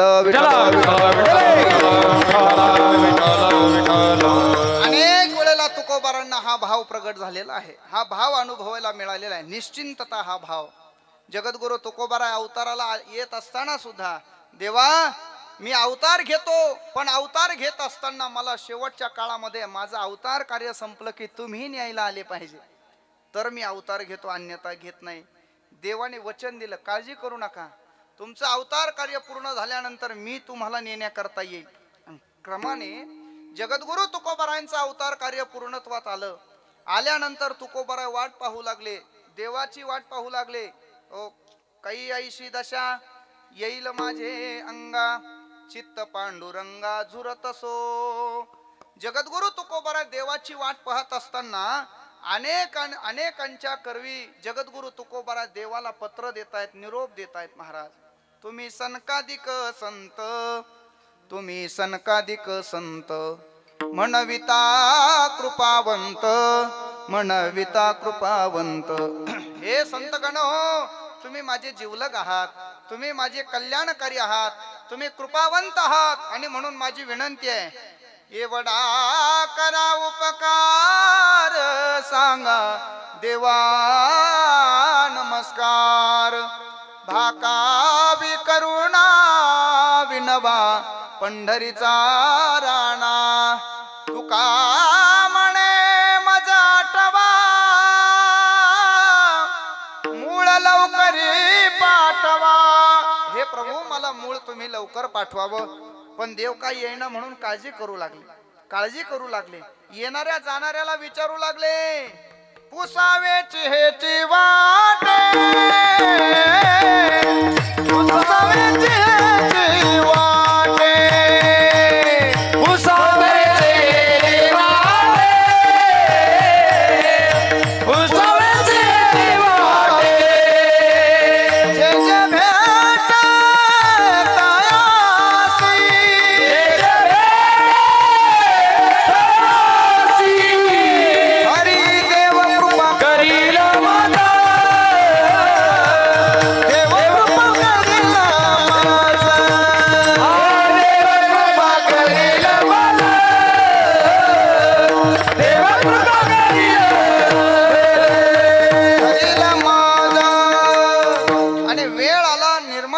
प्रसंग आणि भगवान परमात्मा मृत्यू लोकात आले तुकोबारांना नेण्याकरता. तुकोबारांच्या द्वारा भगवान परमात्मा 7 दिवस या ठिकाणी राहिले महाराज. आणि राहिल्यानंतर चला तुकोबारा ठरल्याप्रमाणे मी तुम्हाला नेण्याकरता आलेलो आहे. अंतकाळी विठू आमासी पावला. आणि मग विमानामध्ये तुकोबारायांचा हात देवाने पकडला. तुकोबाराया, तुमच्यासाठी हे विमान आणलेलं आहे. जगद्गुरु तुकोबारा एक पाय विमानात आणि एक पाय जमिनीवर, तर तुकोबारांच्या चेहऱ्यावरचा आनंद गगनात मावेना. बस म्हणले आज माझ्या जीवनातला हा सोन्याचा दिवस आहे. का बरं सोन्याचा दिवस आहे? म्हणले मी आज हरी पाहिला. हरी पाहिला रे, हरी पाहिला रे आजी सोनियाचा देनो. आज मला हरीचं दर्शन झालं, आज पांडुरंगाचं दर्शन झालं. आणि म्हणून आनंद व्यक्त करू लागले, चेहऱ्यावर आनंद दिसू लागला. तर त्याही वेळेला देवाने विचारलं, काय तुकोबारा आहे, फारच आनंदी दिसताय आज, फारच प्रसन्न दिसताय, काय कारण आहे? देवा, तुझ्या संगतीचा परिणाम, तुझी संगती झाली आमोची निश्चिंती. आणि मग भगवान परमात्म्याच्या संबंधाने अनेक वेळेला हा अनुभव आला. भगवान परमात्म्याने अनेक खोड्या केल्या. एक दिवस सकाळी सकाळी एक गवळण आली, 80 वर्षाची जखड म्हातारीन. ती गवळण देवाला म्हणायला लागली, यशोदेला म्हणायला लागली, ए यशोदे, तुझा कृष्ण काही लहान राहिला नाहीये, तुझा कृष्ण फार मोठा झालाय. आणि म्हणून काय काय खोड्या करतो, काय काय नाटक करतो सांगू का? नंदराणी तेरा लाला जबर भयो रे. काय करतो तो? मेरी मटकी उलट के पलट गयो रे, मेरी मटकी उलट के पलट गयो रे, मेरी मटकी उलट के पलट गयो रे, मेरी मटकी उलट के पलट गयो रे. नंदरानी तेरा लाला जबर भयो रे, नंदरानी तेरा लाला भयो रे, मेरी मटकी उलट के पलट गयो रे, मेरी मटकी उलट के पलट गयो रे, मेरी मटकी उलट के पलट गयो रे. एवढी खोली करतो, मग गालातल्या गालात हसतो. मुस्कान इसकी लगे प्यारी प्यारी. गालातल्या गालात हसतो ना, आम्हाला मन मोहून घेतो. असा अनेक खोड्या तुझा भगवान परमात्मा करतो. पण ध्यानात ठेव यशोदे, एक दिवस त्याने माझ्या घरी यावं, चोरी करून दाखावी. नाही तिला रंगे हात, त्याला रंगे हात पकडलं तर नावाची वायबुतीची शांताबाई म्हणून घेणार. एकदा आला पाहिजे तो माझ्या घरी, बघते त्याच्याकडे. भगवंत म्हणले, असं तर गिराईक मला पाहिजेच. घ्या रे म्हणले हिचा घर नंबर टिपून. आणि मग भगवान परमात्म्याने ठरवलं तुझ्या घरी नक्की येणार. आता मनोमनी ती सुद्धा देवाला विनंती करू लागली, देवा, अरे एवढी मी कठोर बोलते, पण कशा करता? तू माझ्या हृदयरूपी मंदिरामध्ये यावं याच्या करता. हरी यावे माझे मंदिरी, नाही कोणी दुसरे घरी. तुम्ही माझ्या घरी आलं पाहिजे देवा, पण तुम्ही प्रेमाने ऐकत नाही म्हणून तुम्हाला दम दिला, येऊन दाखव म्हणून. आणि मग देवाने तिच्या घरी जायचं ठरवलं. तर गवळण घरी गेली. आणि घरी गेल्यानंतर बाहेरची कडी अगोदर लावून घेतली आणि एवढं मोठं कुलूप लावलं. तुम्ही म्हणाल एवढं मोठं कुलूप असतंय का कधी? काय चाटा मारायला लागले महाराज. एवढ्या जवळून आले एवढं मोठी खोटं बोलायला लागले, असं काही योग्य आहे का? एवढं कुलूप असतंय का? आता खरं सांगा, आपल्याला घ्यायचं नाही आणि द्यायचं नाही, मग का आला टेन्शन घ्यायचं आपण, आहे का नाही? मग सांगायला काय हरकत आहे? वचनम कम किम दरिद्रता. बोलायला दारिद्र्य का पाळायचं? एवढं कुलूप. एकाने विचारलं, कुलूप जर एवढं होतं तर चावी केवढी असेल? त्याला म्हटलं घरी जाऊन आता मोजमाप करून पाहू आपण आता. आणि मग एवढं कुलूप लावलं. जुना वाडा असल्यामुळे पाठीमागच्या दाराने गवळण आतमध्ये गेली आणि गवळणीनं आतली कडी कोंडा लावला आणि त्या कडी कोंड्याला छोटीशी घंटी बांधली देवघरातली आणि झोपून घेतलं तिने. भगवान परमात्मा गोपाळांच्या सहित गेलेत. परमात्म्याने पाहिलं, पेंड्याने पाहिलं, एवढी कुलूप आहे. पेंड्या थांब, मी नगरसूलला जातो हार्डवेअर मध्ये, तिथून हातोडा आणतो, मग आपण ती कुलूप तोडू. देव म्हणले पेंड्या अरे गोळ्या संपल्यात का तुझ्या? अरे मी जन्माला आल्यापासून तर आतापर्यंत कितीतरी कुलपा तोडलेले आहेत. का ग बगरी ठा मारिले बाळपणी अवघी दैत्यखानी बुडविली. आणि मग या कुल्फीचं काय घेऊन बसला? कुल्फीकडे पाहिलं तर कुल्फीने एकदमच खळकन जीव सोडला महाराज. आणि कुलूप उघडल्यानंतर सगळे हर्ष करू लागले, आनंद व्यक्त करू लागले. थांबा, अजून थांबा, अजून शेवटची फेरी राहिलेली आहे, लय फटाके वाजू नका. आणि मग भगवान परमात्म्याने पाहिलं तर आतमध्ये घंटी बांधलेली आहे. आणि मग देवाने सांगितलं आरडाओरडा करू नका, खत्रेची घंटी मध्ये आहे. आणि मग घंटीला विचारलं काय ग इथं कशी आली? त्यावेळेला त्या घंटीने सांगितलं देवा मला गवळणीने इथं बांधलेलं आहे. कशासाठी? म्हणले तुम्ही याल दरवाजा उघडाल, दरवाजा उघडताना मी आलेलं, घंटी हल्ली की आवाज देते महाराज, आणि आवाजाने मी जागी होणार आणि तुम्हाला ती गवळण पकडणार, याच्याकरता माझी योजना आहे. मग देवाने तिला रोखूनच विचारलं मग वाजणार का? तर घंटी म्हणली देवा बांधलेलं जरी तिने असलं पण निर्माण करणारे तुम्ही असल्यामुळे तुमची आज्ञा नाही मोडता येणार, अजिबात वाजणार नाही. आणि मग काय विचारता, देवाने दरवाजा उघडला, घंटी खरंच वाजली नाही हो. का बरं? इमानदारच तेवढी होती ती, येवला तालुक्यातली होती ती घंटी, अशी तशी होती का? इमानदार घंटी अजिबात वाजली नाही. दरवाजा उघडला आणि भगवान परमात्मा गोपाळांना घेऊन आतमध्ये ज्या खोलीमध्ये उतरंड्या ठेवलेल्या आहेत तिथे गेले. तर काय महाराज दुर्दैवच त्या गोपिकाचं, त्या रूम मध्ये गेल्यानंतर सगळ्या घागरी अशा पालथ्या घातलेल्या. आता इथं बहुतांशी सगळ्या महिला मंडळी जास्त संख्येने आहेत. खरं सांगा घागर भरलेली असली की पालथी घालायची असते, बरोबर आहे ना?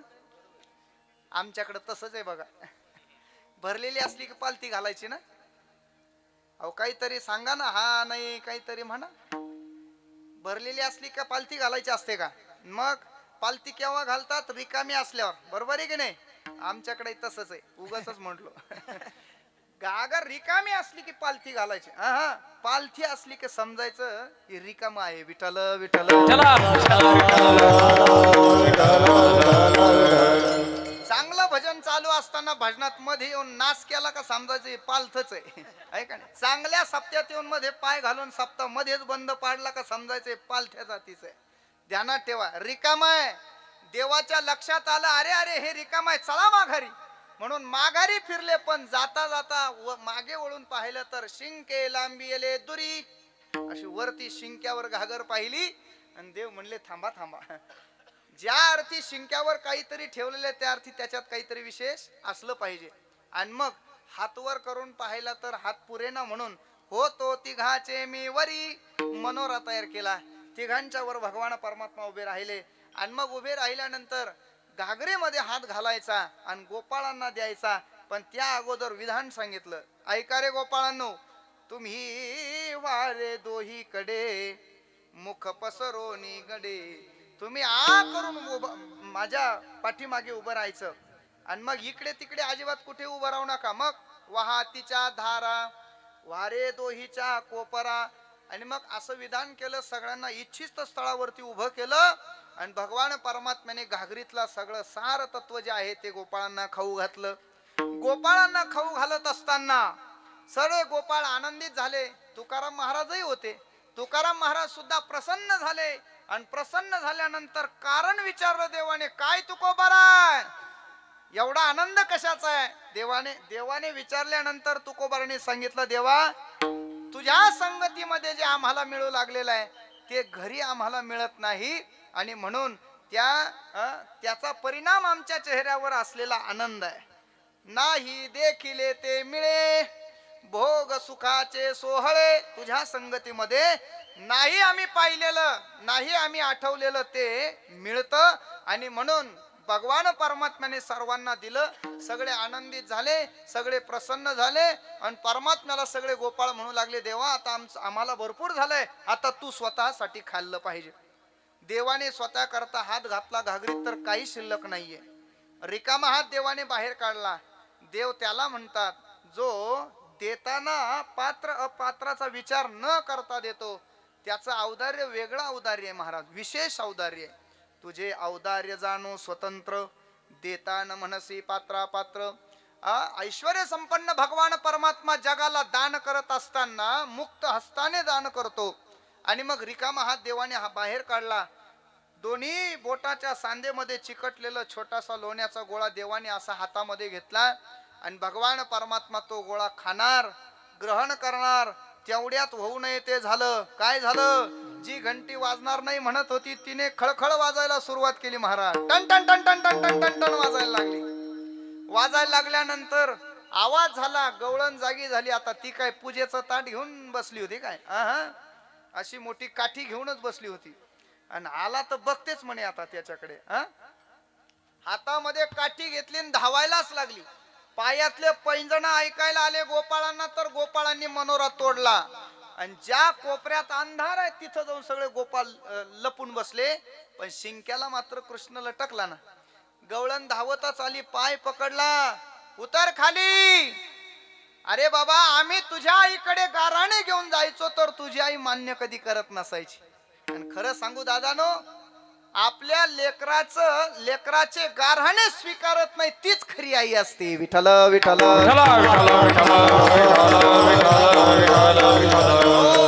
अरे आम्ही गाराणे घेऊन जायचो तर तुझी आई आम्हाला शिव्या द्यायची. तुम्ही 12 घरच्या 12 गे गोकुळच्या नारी.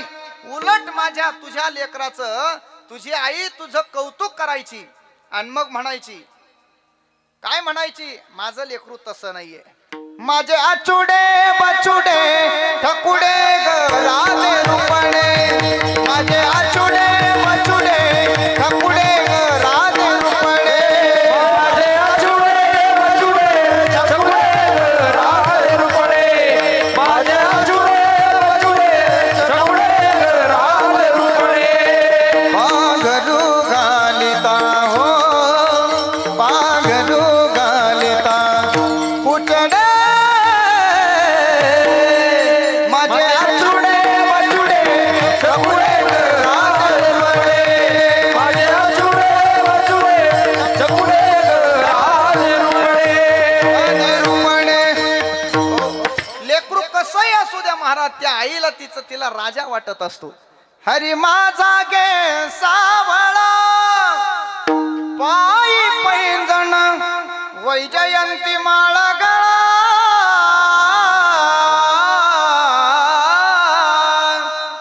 याने भुलविल्या हो, याने भुलविल्या.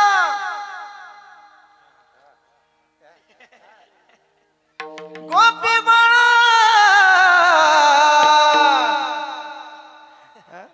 असं आहे. आपल्या लेकराची गारहाणे कधी तिने स्वीकारले नाही. पण आता मात्र तुला रंगे हात पकडलाय, चल तुझ्या आईकडे नेते. पण परमात्मा भलता हुशार. भगवान परमात्म्याने त्या गवळणीला आवाज दिला. गवळणीला म्हणू लागली, मामी मामी मला खाली तरी घ्या. मामी शब्द ऐकला म्हणता 200 टेम्परेचर वर गेलेली गवळणी एकदमच थंड झाली. म्हणजे द्वापार युगात देवाला कळालं मामी शब्दात काय ताकद आहे. मामी खाली घ्या म्हणल्यावर लगेच कृष्णाला असं खाली घेतलं, डोक्यावर हात फिरवायला लागली.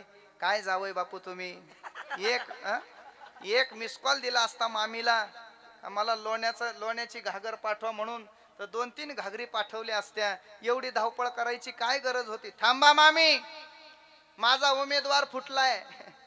नाहीतर तुम्ही आलो कधी असतो आणि गेलो कधी असतो तर तुम्हाला कळालंही नसतं. उमेदवार कोणता होता हो? झोपले काय तुम्ही? उमेदवार कोण? घंटी. घंटी जर वाजली नसती तर देवाची चोरी गवळणीला कळाली सुद्धा नसती. आणि थांबा, मला माझ्या उमेदवाराचा समाचार घेऊ द्या. एवढा विश्वास ठेवला राव तिच्यावर मी. 2 पोते वाटायला दिले होते एवढ्या विश्वासाने, पण शेवटी घातच केला. आणि मग घंटीला असं पुढे घेतलं. काय ग वाजणार नाही म्हणले, कस काय वाजली? घंटी म्हणली, देवा तुम्ही दरवाजा उघडला, मी कुठं वाजली?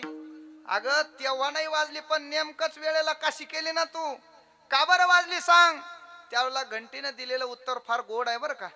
घंटी म्हणली, देवा खरं सांगू का, तुम्ही ज्या वेळेला तुमच्या हातावर लोण्याचा गोळा घेतला आणि तुम्ही तो ग्रहण करणार, त्यावेळेला मला माझ्या बापाची आज्ञा आहे, मला माझ्या वेदरूपी बापाची आज्ञा आहे. ज्या ज्या वेळेला भगवान परमात्म्याला नैवेद्य समर्पित केला जाईल त्या वेळेला घंटीनं वाजलं पाहिजे, त्या वेळेला घंटीनं वाजलं पाहिजे. अ? बऱ्याच शुकाचार्यांना माहितीच नाही देवघरात घंटी कशासाठी असते. अ? ते लहान लेकरू रडायला लागलं का ते असं वाजवत गा बाळू अशी कानाखाली वाजवली पाहिजे. अरे बाबा, आरतीच्या वेळेला घंटी वाजली पाहिजे, नैवेद्य समर्पित करताना घंटी वाजली पाहिजे. याच्या करता घंटी, देवाला आनंद वाटला आणि देवाने सांगितलं छान आहे. अभयदान दिलं तिला. कलियुगामध्ये प्रत्येक वैष्णवाच्या देवघरात तुला जागा मिळेल. आणि मग तिला अभयदान दिल्यानंतर गवळणीला सांगितलं मामी चला आता कुठं जायचं. आणि मग काय सांगावं, गवळणीने असा हात पकडला आणि जशी एक्सप्रेस महाराष्ट्र एक्सप्रेस सुटते की नाही अशी धाड धाड धाड धाड चालायला सुरुवात झाली. देवाला वाढायलाच लागली महाराज. देव म्हणले अगं मी कोणाच्याच हाताला लागत नाही, तू मला वाढायला लागली. दारात म्हातारा गोपाळ बसला होता, तिचा पती, आणि असं मायेचं आवरण टाकलं, आपला हात काढून घेतला आणि त्याचा हात तिच्या हातात देऊन टाकला. दुसऱ्या गल्लीनं चिंग चिंग चिंगाट घरी पळत गेला. आई काम करत होती. आई काम करत असताना आई कृष्णा म्हणायला लागले आई आई मला कडेवर घे नाही, आई मला मांडीवर घे. आई यशोदा म्हणली बाजूला हो, 9:15 वाजले तुला मांडीवर घे. हो तिकडे लोक कळकळ करायला लागले, तुला काय मांडीवर घ्यायचं नाही, आई मला मांडीवर घे. तर रडायला लागला कृष्ण. रडायला लागल्यानंतर आता कोणती आई हो, लेकरू रडायला लागलं ना, तिचं कामात लक्ष आहे. हजार काम बाजूला ठेवते ना आपल्या लेकराला मांडीवर घेते. कृष्णाला मांडीवर घेतलं आणि देव बोलायला लागले सांग ना आई. देवाने प्रश्न विचारला यशोदेला, आई मला माहितीये 9:15 वाजले, पण माझ्या एका प्रश्नाचं उत्तर दे, मग मी खाली उतरतो. स्टेजवरून नाही, मांडीवरून खाली उतरतो असं देव म्हणले बरं का. आणि मग काय प्रश्न आहे विचार पटकन, वेळ झाला. आई खरं सांग माझे बाबा तुझे कोण लागतात. काय प्रश्न विचारला, माझे बाबा तुझे कोण लागतात. लहान पोरं काय विचारतील सांगताच येणार नाही महाराज. आमच्या कृष्णाने परवा प्रश्न विचारला, म्हणले बाबा इकडे या. आलो. मला सांगा म्हणले समुद्राला जर आग लागली तर मासे कुठं जातील. मी म्हणलं सगळे ग्रंथ सुटले पण हे काय वाचायलाच नाही मिळालं. त्याला म्हणलं नाही बाबा येणार मला. तो म्हणला काय बाबा किती सोपं आहे, एवढे तुम्ही कीर्तन करतात रोज सकाळ संध्याकाळ, तुम्हाला याचं उत्तर नाही आलं. अरे बाबा सांग म्हटलं काय. तो म्हणला अहो किती सोपं आहे, अरे समुद्राला जर आग लागली तर मासे झाडावर नाही का जाणार. त्याला मी म्हणलं वेडा आहे का तू, मासे झाडावर जायला त्या काय म्हशी आहे का. तुम्हाला कळालं का नाही. ज्यांना कळालं त्यांना धन्यवाद, ज्यांना नाही कळालं त्यांनी बुंदी खाऊन जा. आहे का नाही. काय विचारतील सांगता येणार. आई माझे बाबा तुझे कोण लागतात. आईनं सांगितलं किती सोपं आहे, तुझे बाबा माझे पतिदेव लागतात. बरोबर आहे की नाही. मग आई सांग मला माझ्या बाबाची तू कोण लागते. यशोदा म्हणली तेही किती सोपं आहे, मी तुझ्या बाबाची बायको लागते. आणि एवढंच ऐकलं महाराज कोणी, कृष्णाने. आणि फुगला ना गडी. वा रे वा, माझ्या बाबाला बायको आणि मला बायको नाही. आत्ताच्या आत्ता मला बायको पाहिजे. आत्ताच्या आत्ता मला बायको, मला नाही बर का कृष्णाला. यशोदा म्हणली वेडा आहे का तू, 40-40 एकरावाले बाग तोडायला आला. 40 एकर द्राक्षाचा बाग, फिरायला गाडी, 50 लाखाचा बंगला बांधलेला, 25 लाखाचं पॅकेज असलेला राजबिंडा मुलगा, त्याला पोरगी भेटना. त्याचा बाप आमच्याकडे तो महाराज आमच्या पोराला तिकडं पहा एखादी पोरगी. आता आम्ही कीर्तन सोडून हे उद्योग करायचे काय. नाही महाराज. आणि तुला कशी मुलगी भेटायची. कृष्णाने सांगितलं आई बघायची नाही, मी पाहून ठेवलेली आहे. तू फक्त जायचं आणि घेऊन यायचं. पत्ता विचारला आईनं काय पत्ता आहे, तर कृष्णाने सांगितलं आई काही पत्ता. राधिका गोरी से बिरज की छोरी से मैया करा दो मेरो ब्याह. यशोदा म्हणली वेडा आहे का, नजर तेरी खोटी है, उम्र तेरी छोटी है, कैसे करा दू तेरो ब्याह. हे सगळं संभाषण दोघांचं चालू असताना ते सोंगदारात आलं. कोणतं, नवऱ्याचा हात धरून महाराष्ट्र एक्सप्रेस तिथे आली. दारात आली मोठ्याने ओरडली ए यशोदे बाहेर ये. यशोदानं आवाज ऐकला आणि कृष्णाला पटकन खाली ठेवलं आणि निघाली. तर परमात्म्याने पदर पकडला, थांब आई, मला कडेवर घेन मग चल तिकडं, मला कशाला इथं ठेवलं. यशोदेनं कृष्णाला कडेवर घेतलं, निघाली. दरवाजा उघडला आणि विचारायला लागली, काय म्हणणं आहे ग तुझं, सांग.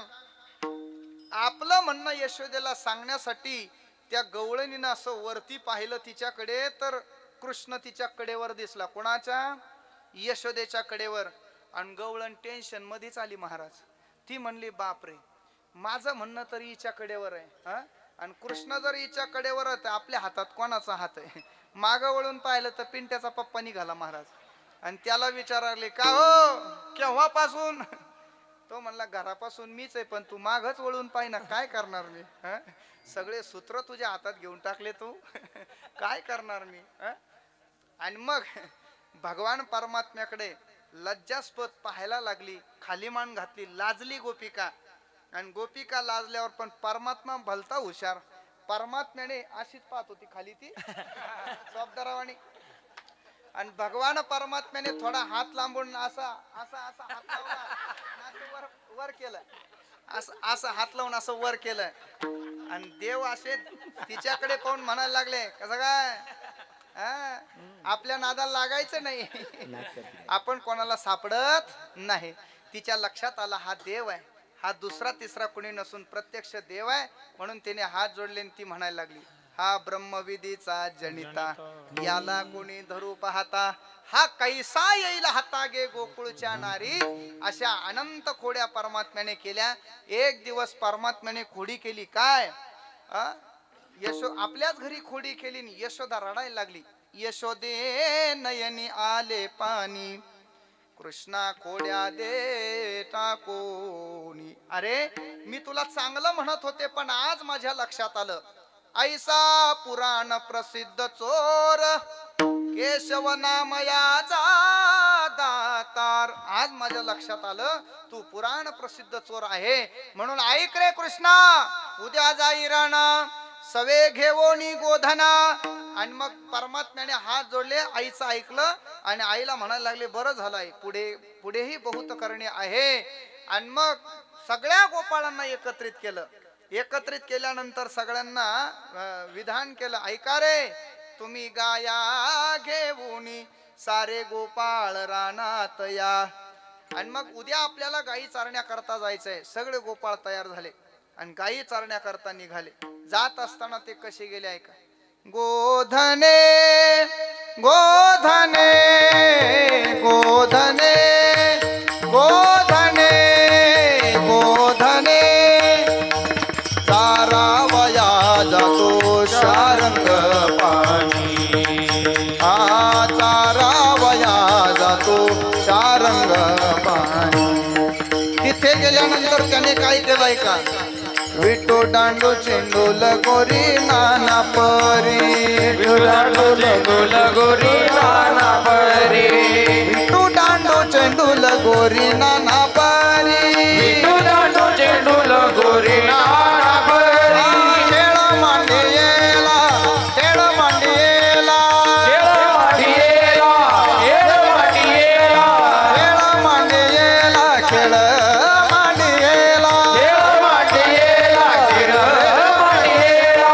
यमुनेच्या तेरे, यमुनेच्या तेरे गोधने गोधने गोधने गोधने, चारावया जातो शारंग पाणी, अरे चारावया जातो शारंग पाणी. तिथे गेल्यानंतरही भगवान परमात्म्याने सर्व गोपाळांना आनंद दिला. आणि आनंद देत असताना, खेळाचा आनंद देताना तिथे तुकोबारायही खेळायला, ज्ञानोबाराय, निवृत्तीनाथ महाराज, सर्व संत आहेत. आणि असे सगळे संत मंडळी खेळत असताना तुकोबारांच्या चेहऱ्यावरती असलेला प्रसन्नता पाहिली. पुन्हा देवाने विचारलं, कसं काय हा आनंद. तर तुकोबाराने सांगितलं, घरी ताकाचे सरोवर, येथे आल्यानंतर येथे नवनीताचे पूर, आणि त्याचाच परिणाम हा आनंदाचा आहे. आणि म्हणून खेळ खेळून सर्व गोपाळ थकले, भागले. आणि सगळे गोपाळ देवाला म्हणायला लागले, देवा, खांदी भार पोटी भूक, काय खेळायाचे सुख, अरे म्हणले खांद्यावर भार निर्माण झाला, पोटी भूक निर्माण झाली, आता काय खेळायचं सुख आहे, म्हणून आता झाली आता वेळ म्हणती आणा शिदोऱ्या. भगवान परमात्म्याने सांगितलं ठीक आहे ना, शिदोऱ्या आणायच्या, पण कशा? माझी आहे तैशी पाहे, नाही तरी घरा जाय, चोरोनिया माय नवनीत आणावे. अरे तुको बराय म्हणले देवा, तुका म्हणे हरी, माझे कुणी नाही घरी, नका करू दुरी मज पाया वेगळे. पण ज्ञानोबरायने असे बाह्या माग सारल्या, आता नवत्या ज्ञानोबरायला मला आहे म्हणून सारतोय मागते, आणि माग सारल्यावर असं बोट केलं, देवा अरे लाज वाटली पाहिजे तुला, माझी आहे तैशी पाहे म्हणायला. अरे तुला जर तुझ्यासारखी अपेक्षित होती तर आम्हाला देताना अशी का दिली, आम्हासी का दिली वांगुली रे, आणि मग तुला घेताना कशी घेतली रे? स्वगत सच्चिदानंद मिळोनी, शुद्ध सत्व गुणा विलगी रे. स्वगत सच्चिदानंद मिळोनी, शुद्ध सत्व गुणा विलगी रे. हरिशळ गुण बोले,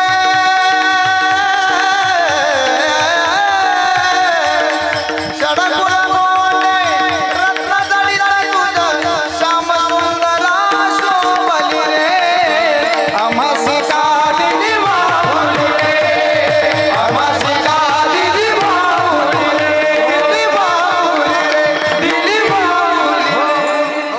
षड गुण गोंडे रत्न जडित तुझ, त्या घोंगडीला डिझाईन कसं सुंदर केलंय बघा, श्याम सुंदरा शोभली रे. देव म्हणले आपल्यावर बाजू यायला लागली, जशी असेल तशी शिदोरी एकत्र केली, त्याचा तयार झाला काला. आणि काला तयार झाल्यानंतर भगवान परमात्म्याने सर्व गोपाळांच्या हातावर देत असताना तुकोबाराने असा हात पुढे केला. देवाने आपल्या हाताने तुकोबारांच्या हातावर काल्याचा प्रसाद दिला, आणि तुकोबारांचं अंतःकरण भरून आलं. बस आता मात्र तू काय म्हणे, काला कोठे अभेद देखिला. देवा खऱ्या अर्थाने याच्याच करता आम्ही आमचं जीव अनंत जन्मामध्ये साधना करत आलेलो आहे.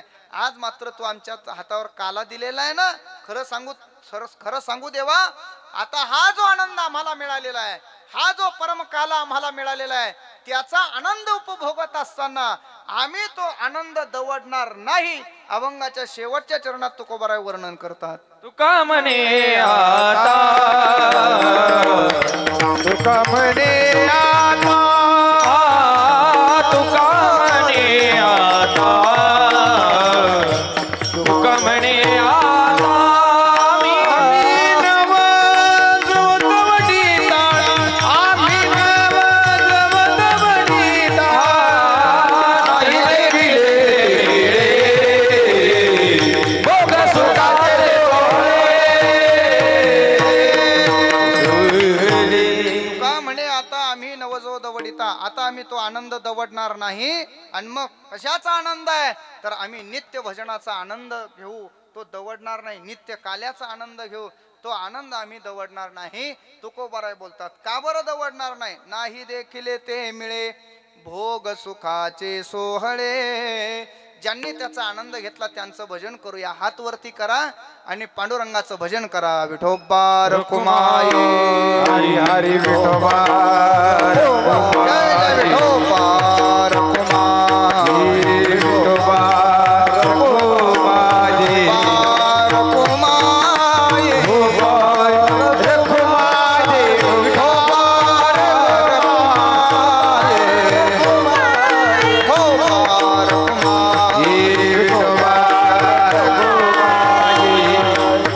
हरी हरी विठोबा रखुमाई,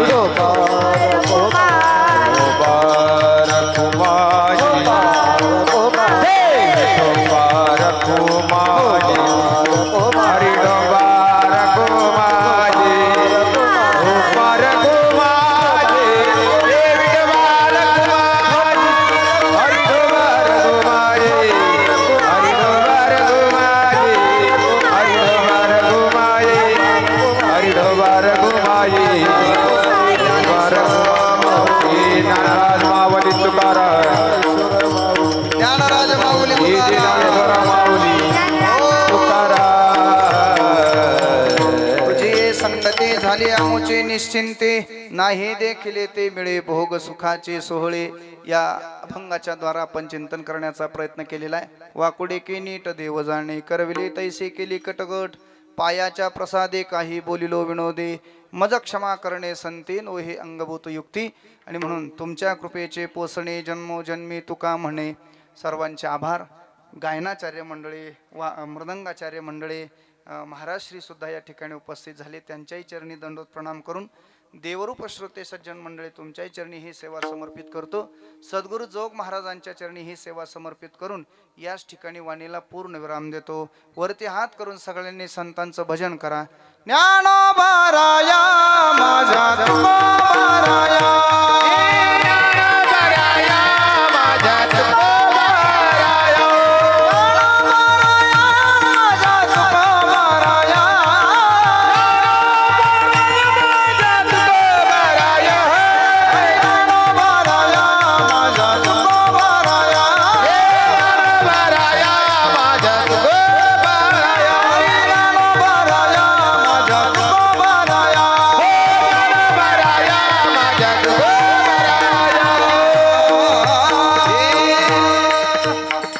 विठ्ठल जय जय जय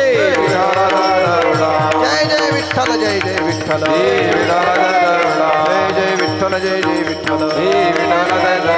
शिमके लांबी अले तुरे होतो तिघाचे मी तुम्ही वारे दुहीकडे मुख पसरून घडी आवाच्या धारा ग्यारी दुही टाको परा. तुम्ही वारे दुहीकडे मुख पसरून घडी तुका पडून दिलो तुका म्हणे हाती तुका निघवरून दिलो का. तुम्ही वारे दुहीकडे मुख पसरून धैला कृष्ण म्हणी अवघाजनी प्रकाश आला वाकुलिया ब्रह्मादिका उत्तम लोका दाखवू म्हणे भूमंडळी आम्ही बळी वाटुई कामेका वैष्णवनिका संक्रम बोलिलेली पुरी वेडी वाकुडी उत्तरे महाराज महाराज तुम्ही नाही विचारिला अधिकार या मुला स्वरा राखा पाया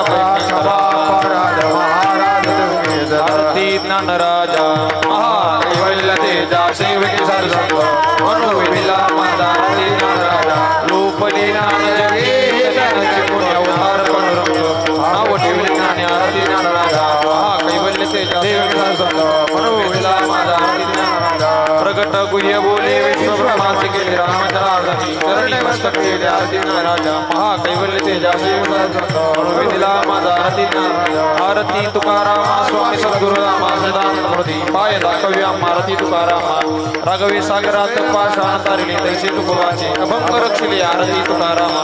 तुकिता तुलनी से प्रथम तुकासे आले म्हणून रामेश्वरी चरणी मस्तक ठेवले आरती तुकारामा स्वामी सद्गुरु रामा सदानंद मूर्ती पाय दाखव्या आरती तुकारामा. हरि ओम काली